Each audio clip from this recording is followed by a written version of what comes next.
Assalamualaikum warahmatullahi wabarakatuh. Alhamdulillahillazi anzala ala abdil kitaba wa lam yaj'al lahu iwaja. Asyhadu la ilaha illallah wahdahu la syarikalah wa asyhadu anna Muhammadan abduhu wa rasuluh. Allahumma sholli ala Muhammad wa ali Muhammad. Allahumma sholli ala Muhammad wa ali Muhammad. Pertama-tama dan terutama marilah kita bersyukur kepada Allah Subhanahu wa taala yang mana telah memberikan kesempatan kesehatan kepada kita semua agar kita bisa berkumpul tempat ini dalam melaksanakan suatu taklim. Mudah-mudahan Allah tetap beserta kita. Sebagaimana yang biasa yang telah saya janjikan, ada satu pertanyaan datang dari Pak Samsul. Dia bertanya, "Ya Ustaz, saya mau bertanya, kenapa orang-orang Kristen itu sangat suka sekali dengan mendengar pengajian yang disampaikan oleh Buya Syakur? Di mana letak keistimewaan Buya Syakur, ya Ustaz, dibandingkan dengan ustaz-ustaz yang lain, sehingga pada saat ini semua, bahkan orang-orang Kristen itu sangat senang sekali dengan pengajian yang disampaikan oleh Buya Syakur? Di mana letaknya, Ustaz? Tolong Ustaz jelaskan." Assalamualaikum warahmatullahi wabarakatuh. Waalaikumsalam warahmatullahi wabarakatuh.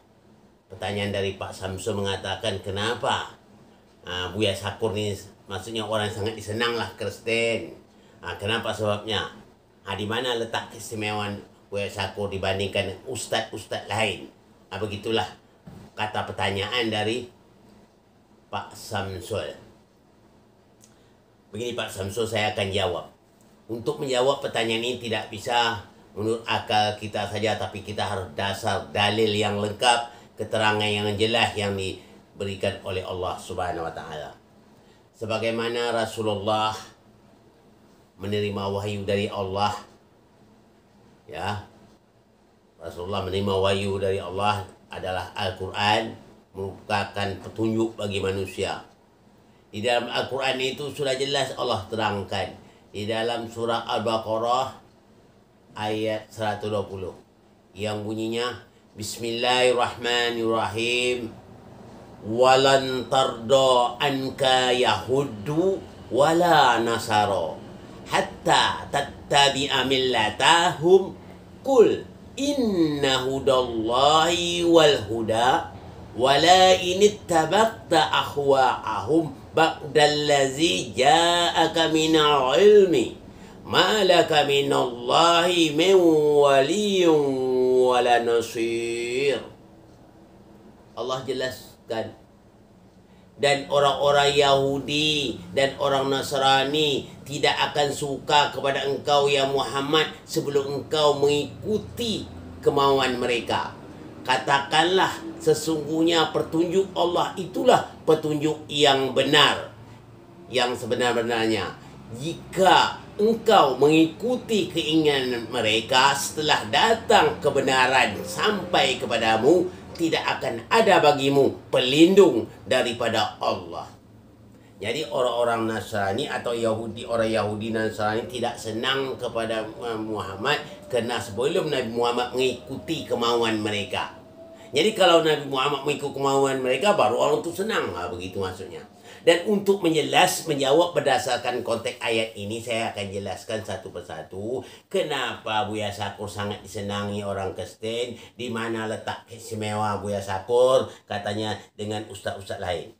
Untuk menjawab yang jelas berdasarkan konteks ayat ini, kerana pengajian yang disampaikan Buya Syakur itu memang, atau pengajian atau yang disampaikan Buya Syakur itu, atau pemahaman Buya Syakur itu agak mirip dengan Kristen. Itu makanya agak mirip dengan Kristen. Kenapa pernah saya juga mendengar menurut Buya Syakur, Nabi Muhammad juga sebelum jadi Nabi itu dia juga beragama Kristen, kata Buya Syakur. Ini memang pengajian Buya Syakur ini yang jelas agak mirip-mirip dengan Kristen. Itu maksudnya. Jadi itulah sebabnya Buya Syakur sangat disenangi mereka. Karena pembawa mereka atau ajaran itu agak tak jauh lah berbedanya. Itu makanya dia agak senang. Ini letaknya.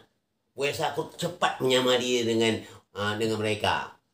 Itu agak pemahaman Buya Syakur itulah agak sama dengan atau mirip dengan pemahaman Kristen. Itulah Buya Sakur sebabnya sangat disenangi oleh Kristen. Inilah tak keistimewaan Buya Sakur, mengikuti atau hampir sama kepercayaan dia dengan Kristen. Nah, itu maksudnya ya. Jadi kalau yang prinsip ayat tidak boleh begitu, kata Allah. Wala tarda anka yahudu wala nasaro hatta tattabi'a millatahum.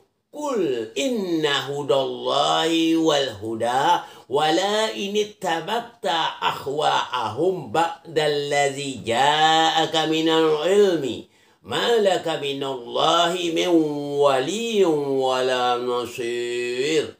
Dan orang-orang Yahudi dan Nasrani tidak akan suka kepada engkau ya Muhammad sebelum engkau mengikuti kemauan mereka. Katakanlah, sesungguhnya petunjuk Allah itulah petunjuk yang sebenar-benarnya. Jika engkau mengikuti kemauan mereka, setelah datang kebenaran sampai kepadamu, tidak akan ada bagimu pelindung dari Allah Subhanahu wa Ta'ala. Jadi tidak ada pelindung di Allah, sudah tahu kebenarannya. Jadi alasannya lengkap pada dasar konteks ini. Kenapa Buya Sakur sangat disenangi? Di mana letak keistimewaan Sakur? Kena pengajian yang sampai Buya Sakur tidak jauh berbeda dengan Kristen. Makanya Buya Sakur itu sangat disenangi oleh Kristen. Jadi itu keistimewaannya. Keistimewaannya mirip dengan ajaran yang Kristen. Ini saja yang saya sampaikan sesuai berdasar konteks ayat ini. Mudah-mudahan Pak Samsul paham ya. Paham. Jadi mudah-mudahan pada kesempatan ini ada manfaat bagi kita semua. Saya hanya menyampaikan sesuai apa ada dalam Al-Quran. Tidak saya tambah dan tidak pula saya mengurangnya. Karena saya takut bertanggung jawab di hadapan Allah Subhanahu wa Ta'ala. Apa ada, itulah yang saya sampaikan. Tidak ditambah dan tidak pula dikurang. Ini saja yang dapat saya sampaikan pada kesempatan ini. Mohon maaf dari segala kekurangan. Wabillahi taufiq wal hidayah. Assalamualaikum warahmatullahi wabarakatuh.